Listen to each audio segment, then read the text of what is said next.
In this lesson, I will demonstrate the standard OAuth 2 flow. But before we dive into the demo, let me briefly introduce the components we will be working with. I'm going to be the resource owner using a photo editing application called Photopea to enhance my photos stored in OneDrive. Photopea acts as the OAuth 2 client, the third-party application that I want to grant access to my photos in OneDrive. OneDrive in turn serves as the OAuth 2 resource server where my resources are securely stored. Lastly, the Microsoft Authorization Server is the entity that Microsoft uses to manage access to OneDrive. Okay, let's get started by opening the Photopea OAuth 2 client. So I am now in Photopea.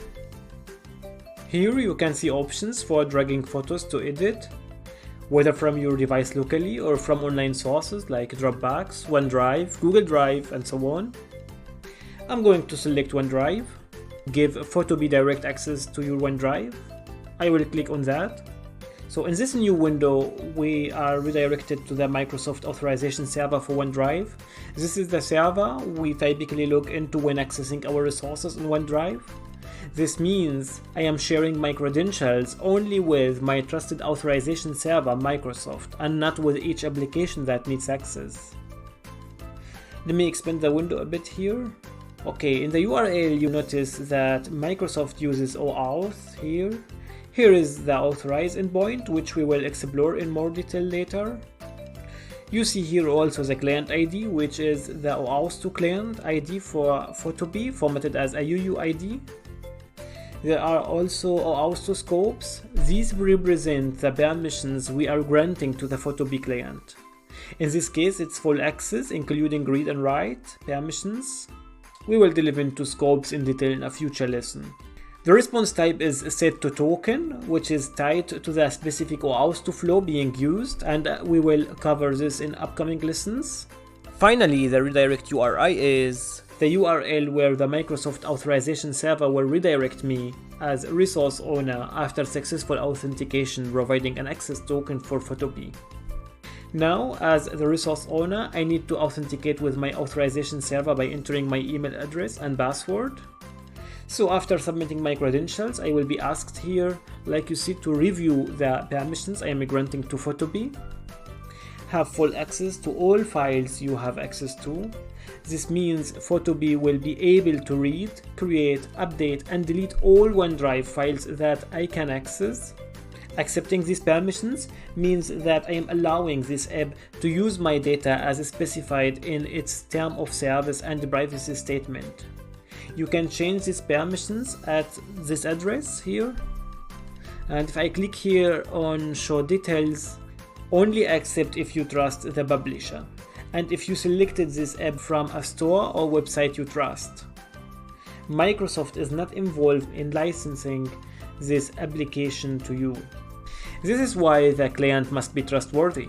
Like I said before, Microsoft warns the resource owner here to be careful, especially when an application requires full access to your account. Other applications may be more specific about the permissions they need, limiting access only to the photos you select to share with them. Okay, I'm going to accept and grant access now.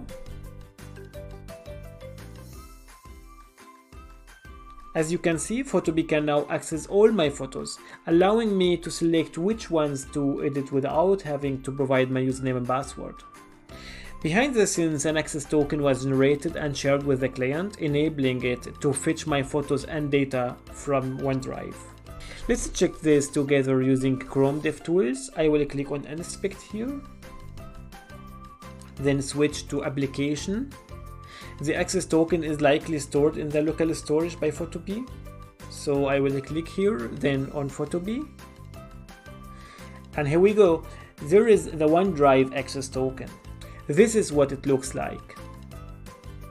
That covers everything for now. It's important to remember that as the resource owner, you always have the option to revoke access for a previously granted client.